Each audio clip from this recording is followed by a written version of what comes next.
The date was the 18th of January 2025. I was settling down to play some casual blitz games, and everything was looking normal. The first game that I played against my opponent, I got gradually outplayed. It was a normal Sicilian dragon. I sacrificed a pawn in the center, getting my rook to the open b file, and looking to activate the bishop across the long diagonal. My opponent played a good series of moves. I tried to improve the position a little bit, traded off the queen, but ultimately I never got back the pawn, and once they got their queenside pawns on the move, I was simply getting crushed. Had too many weaknesses, couldn't hold down the b pawn, and my opponent converted the game nicely, finishing me off with the two bishops. So okay, it looks like a normal game, right? I offered them a rematch, but as I did it, I also clicked on their profile and saw the dreaded message, joined 6 days ago. If you guys don't already know this, then it might not seem that suspicious to you. But for a player to reach the level of 2400 plus in a matter of days is borderline impossible. This leaves us with two options.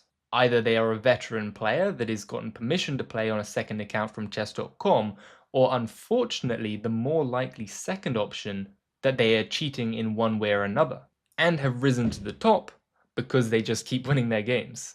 Now, I already had an inkling just because of some things with the time management and the sense that I got for being crushed in that first game that I might have been playing against a cheater. But I decided to continue the investigation by rematching them for a second time, and a very strange game happened.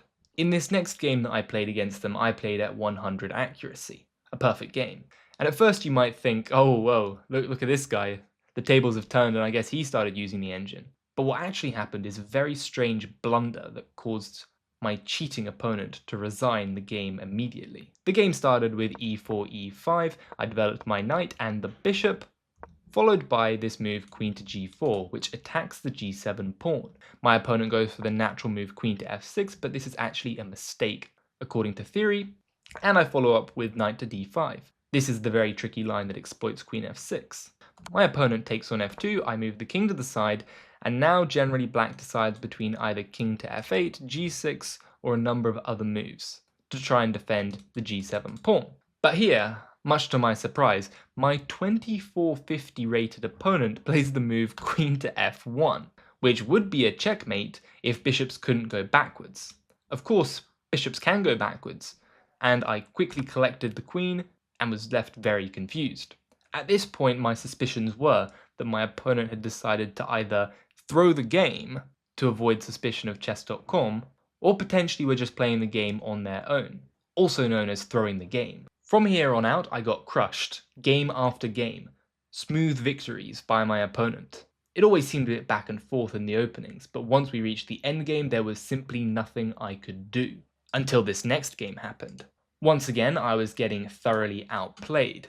I had just played the move bishop takes e5, thinking that I was very clever, attracting the queen over and then taking the bishop on d2. But of course, after bishop takes d5, I missed the in-between move of rook to b1, which pawn to a4 set the devilish trap. If the pawn was not on a4, then after I take the pawn and the rook comes over, the queen could escape to the a3 square, and while I would be losing material, I at least wouldn't lose the queen. But after a4, I tried the tactic again, and my queen immediately got trapped. I was demoralized and expected to lose the game swiftly, especially seeing the uncanny play from my opponent. So I took one of the rooks and started to blitz out a couple of moves, trying to keep pieces on the board. Exchanged off a pair of bishops because I had to, but then I captured a pawn and managed to start advancing a little bit down the board.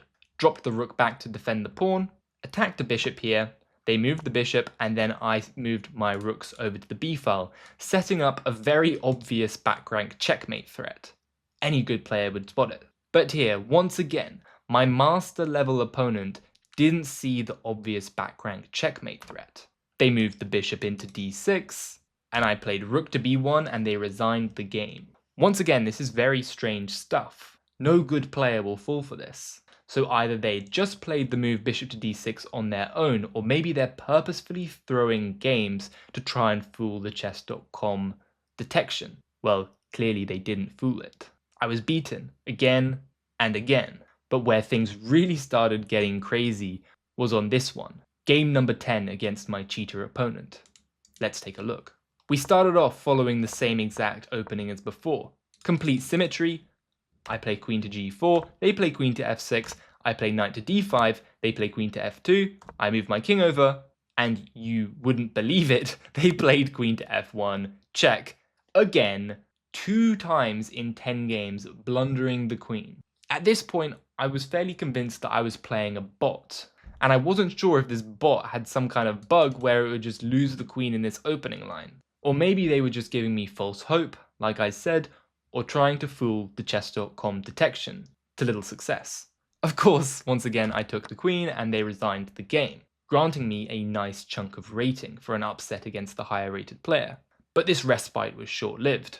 My opponent decided enough was enough, and they started crushing me. What was so strange about these games is because my opponents were giving me opening advantages, most of the games were actually lasting for quite a long time. Almost every game followed the pattern of me completely equalizing and then getting low on time and getting tricked in an endgame. Like in this position, for example, where I played the move pawn to e5, tried to kick the bishop away, but simply blundered a pawn because I'm unable to capture the bishop in time as my queen is pinned. In this game, I had the advantage out of the gate, but a couple of small mistakes, allowing my opponent to capture the bishop, and their rook suddenly activated on the second rank.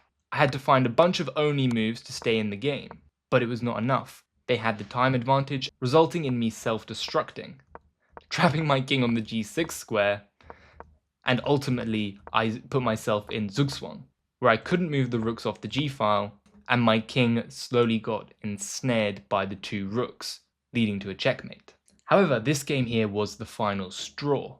As you can see, I was crushed with 100% accuracy, except this game was actually fairly long. I went for my usual setup with the bishop's opening. Developing my pieces, I tried to pin the knight, they pinned me, my queen recaptured, and then they attacked my queen. I thought that after queen to f2, I knew there were 2 moves that my opponent could play, either knight to c2, which looks like it wins the queen, but my queen can capture the knight. Alternatively, my opponent could go knight for b3 and try and take my rook here. But I thought that after queen to f2, knight to b3, I could play queen to g3. And if my opponent were to take the rook, then I would play rook to f1. And all of a sudden, this looks very menacing for white. I thought that in the next move, I would be taking the knight on f6, either with the rook or with the bishop, and then team up with an attack on this g7 pawn. So in a couple of seconds, I played queen to f2. My opponent went knight to b3, I went queen to g3, following up with my plan. They took the rook, I played rook f1, and then they hit me with knight to c2 check. I thought no problem, I'm just going to move my king up. But then they play knight to e3. And here I see why everything is collapsing. My rook is now hanging with a fork on the king and the queen. And after I played rook takes on f6, trying to get the rook out of trouble, they simply played queen takes on f6. A nasty move, allowing me to capture their queen, but then they have knight to f1 with a check, forking me right here. That's exactly what happened. I took because I didn't see anything better. They delivered this check, moved the king, and then I resigned the game. But it was here that things got even more strange. They sent me a message right around now, and the message read, I played 85% plus accurate every game, I will get banned. And this was very curious to me, because why would a legitimate player think that chess.com is going to ban them? I asked them why, telling them they wouldn't get banned unless they were cheating. They replied that chess.com will think that they are cheating. I told them if it is the case that they are innocent, then they can try and appeal the ban, but of course a ban in the first place is very unlikely. This seemed to work with them and alleviate their fears. I was still curious, however, how they knew that they were playing at 85% plus accuracy, given that we were playing games back to back, and they wouldn't have had time to go and check the game reviews. This is because chess.com actually prevents you from analyzing your games while a new game has started. So I asked them how they did it. They said that before every game starts, they would click the game review and then take a look at the analysis. However, I knew for a fact that they didn't do this. The reason I know this is because at the time, these game review analysis details, as you can see these 2 numbers right here, were not filled in for almost any of the games. The only reason they're filled in now is because I've taken a look at the analysis of all of them, which is something that I find a bit concerning because I think that there might be some kind of bot or cheating tool which allows you to customize to the kind of accuracy that you want to play. Or at the very least, they were somehow aware of the accuracy level that they were playing every game. Maybe I'm making a problem out of something that isn't there, and maybe they just knew that they were cheating so the accuracy would be very high, but it's definitely a message that I find concerning nonetheless. Nearing the end, I struck back with a couple of games where they appeared to be making mouse slips or playing very quickly, like in this one where they played rook to f8 after I took the rook in just 1 second. Of course, I took the rook and they resigned the game. While in this game that I won, I actually only won it because I was distracting them while talking to them in the chat. Finally, what happened is they told me that they had to go. We had been playing for well over an hour at this point. They told me GG, I said GG, and ended the chat by saying that their play was inhumanly good. Finishing things off with a nice Kramnik-esque euphemism for cheating. Of course, after those games, I was almost 100% confident that there was something a bit sketchy going on. How they were cheating and what they were using, I wasn't exactly sure, but all of the evidence pointed against them. The account created 6 days ago, the just weird and uncomfortable ways that I was getting squeezed and outplayed in the games, and the fact that they seemed to keep giving me huge opening advantages, then equalizing and then taking the game away, as a clear attempt to try and trick the chess.com detection system. I reported them, and then slept on it. Played a couple of games the next day, and then logged on to see this lovely message from chess.com telling me that they have detected that my opponents have violated their fair play policy and they will be gifting me 50 rating points, which was a nice little bonus to having my time wasted by a cheater the day before. So yeah, that's about it. But what I find most concerning about this kind of cheater that I just played is that looking at the games alone without knowing what to look for, like the new account and the weird ways in which you're losing, which just feel a little bit uncanny, it's actually very hard to prove that this person was cheating. It's not like every game they played was 100% perfect. But I think the reason for that is because they were giving me just enough of something to play for. It was like they were fishing and they were getting a little nibble from me, right? They were keeping me in the game just enough that I wanted to keep playing them because I felt like I could beat them, when in reality, as soon as the table started to turn in my direction, they began to cheat every move and then take the game away from me, which is extremely demoralizing. The good thing is that chess.com is clearly capable of detecting this kind of cheating, which does put their detection system in a good light. However, I'm still very concerned about situations where cheaters might be even smarter than this one. For example, a stronger player may need to cheat on 1 or 2 moves in a complicated position in order to gain the advantage. Clearly, the player that I was playing was not very good, as you can see with how they blundered their queen 2 games in the exact same way. But all in all, I hope you guys found this video interesting and enjoyed taking a look at what a high-rated cheater looks like. And as always, I'll see you in another video. Bye!